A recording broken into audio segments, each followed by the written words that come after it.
Жедел ақпарат, саламатсыздар ма құрметті көрермендер.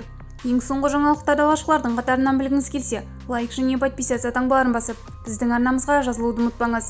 Жаңа жылдан бастап зейнетақы мен жәрдемақы қанша пайызға өседі? Еңбек және халықты әлеуметтік қорғау министрлігі әлеуметтік жәрдемақылардың түрлерін қаншаға көтеру жоспарланғаны туралы ақпарат берді, деп хабарлады ЛКЗ ақпарат агенттігі. Келесі жылы зейнетақы мен жәрдемақыны төлеуге 5,4 триллион теңге бөлінеді. Ел тұрғындары баспана алу және емделу бойынша 3,7 триллион теңге зейнетақы жинаған жұмсады.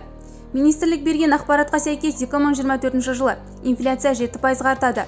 Еңбек министрлігінің мемлекеттік әлеуметтік төлемдердің осы түрлері аударылды.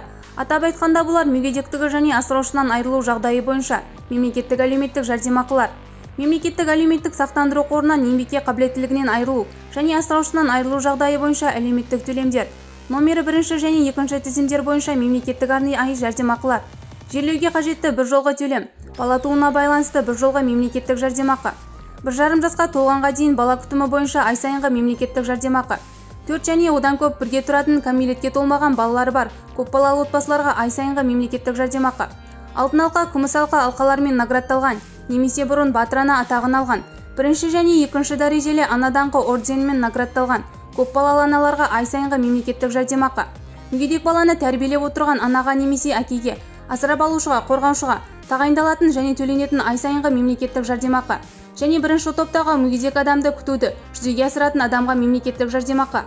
Бізді бақылауды жалғастырыңыз.